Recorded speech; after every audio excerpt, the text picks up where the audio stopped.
Imagine waking up one morning and realizing that the money in your hand is suddenly worthless. Not because of war, not because of invasion, but because the government printed too much of it, trusted the wrong system, and ignored one simple rule of economics. This is not a modern story. This happened over 600 years ago, and it ended one of the most powerful dynasties in human history. Today, you're going to hear how a single paper money decision silently destroyed the Ming Dynasty, and why this mistake still threatens nations today. At its peak, the Ming Dynasty was unstoppable. It ruled China for nearly 3 centuries. It built massive cities, expanded trade routes, commanded millions of soldiers, and produced wealth that stunned the world.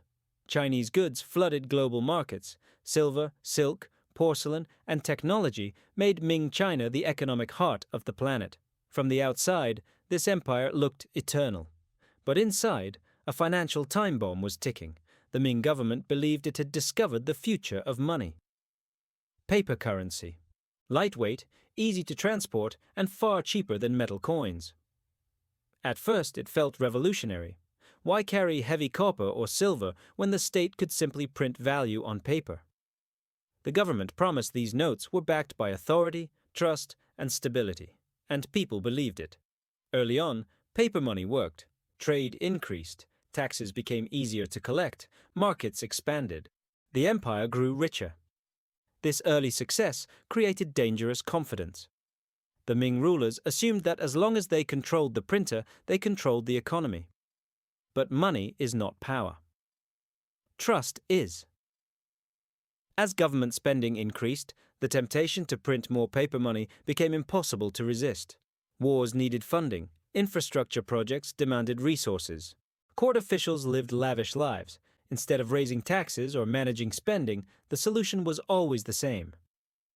Print more notes. At first, inflation was subtle. Prices rose slowly. Most people didn't panic. But over time, something terrifying happened. The market realized the paper was no longer scarce. More notes chased the same goods. Merchants raised prices. Farmers demanded more money. Workers realized their wages bought less each year. The government ignored the warning signs. Instead of reducing printing, they doubled down. Officials believed inflation was temporary. They believed authority alone could force value into existence. But the market doesn't care about authority. It only cares about trust. Soon, the paper money lost credibility. People began refusing it. Traders demanded silver instead. Taxes paid in paper became meaningless.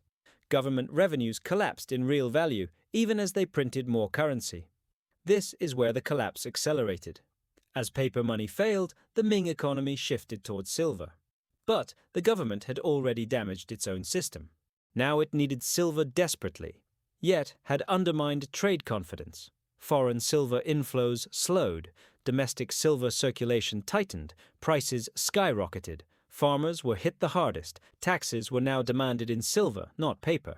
But farmers earned paper. To get silver, they had to sell crops at terrible prices.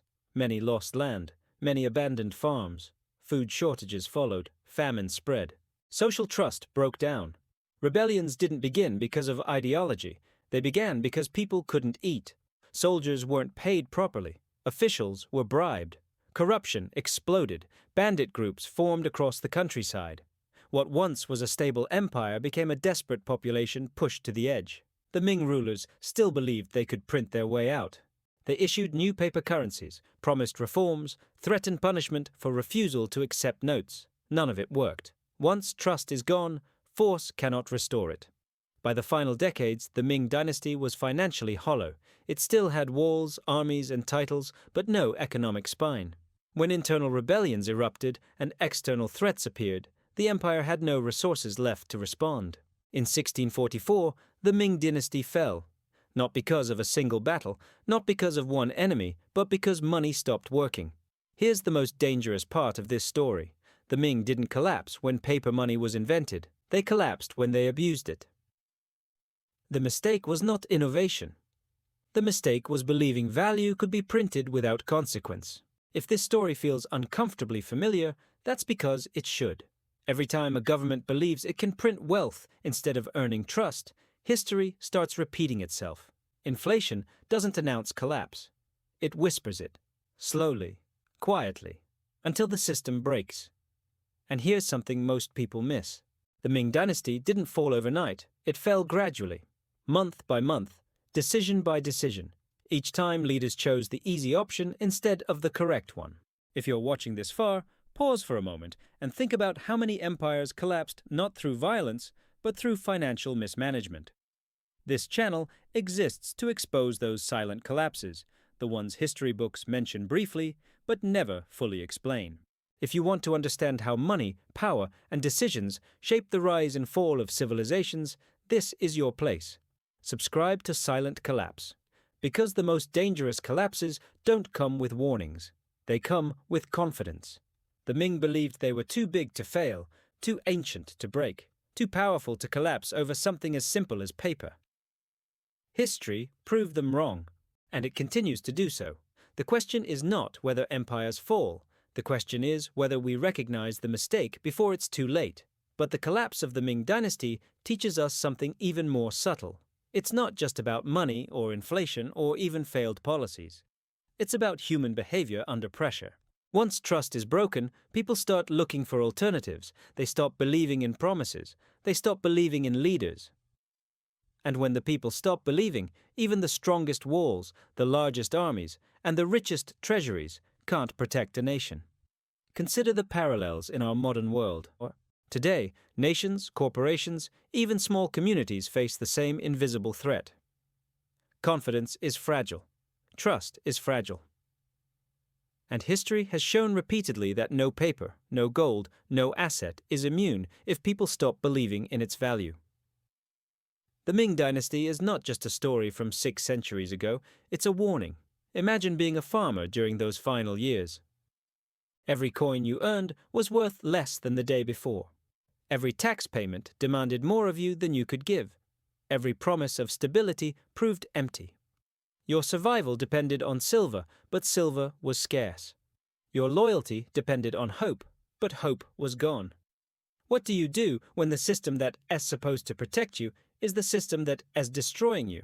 That's the reality millions faced under the collapsing Ming rule, and it's the reality we often ignore in our modern financial systems. Meanwhile, the ruling elite remained detached. They lived in palaces, oblivious to the real consequences of their choices. They debated printing more money, adding taxes, or reforming trade policies. Every decision came too late. Every solution failed because it ignored the fundamental rule. Money cannot function without trust, and once trust disappears, no decree, no law, no army, no amount of paper can restore it. This failure had consequences beyond economics. Families were displaced, cities were abandoned, and cultural progress stalled. Generations lost stability. Scholars and artists fled uncertainty. What could have been a golden era turned into decades of hardship, and yet history rarely remembers these invisible collapses as vividly as battles or invasions. Silent collapse is often overlooked because it doesn't roar with cannons or clash of swords. It whispers quietly, and only those who pay attention can see the patterns before it's too late. And this is why we study the Ming Dynasty today, not to admire the mistakes of the past, but to learn from them, to recognize that financial policy, trust, and human behavior are intertwined, that prosperity is fragile, that authority without responsibility is a recipe for disaster, and that even the mightiest empire can crumble over something as deceptively simple as a piece of paper. At Silent Collapse, we uncover these moments, the overlooked triggers, the subtle missteps, the quiet decisions that ripple through history until they destroy entire civilizations. Because understanding these patterns doesn't just make history fascinating. It teaches us how to spot warning signs before it is too late. So the next time you hear someone say, "Money is just paper," remember the farmers of the Ming Dynasty. Remember the empire that printed its way to collapse, and remember that the quietest mistakes often have the loudest consequences. History doesn't forgive ignorance. It doesn't wait. And it certainly doesn't repeat itself neatly. It tests us, silently, relentlessly. The Ming Dynasty fell in part because leaders ignored the simple truth. Trust is everything. Authority is nothing without it. And paper is meaningless without belief. If you've made it this far, you already see the pattern. Subscribe to Silent Collapse, because if we want to survive, thrive, and understand the forces shaping our world, we need to study the collapses that history tried to hide. Because the most powerful lessons aren't always the loudest. Sometimes they're the silent ones.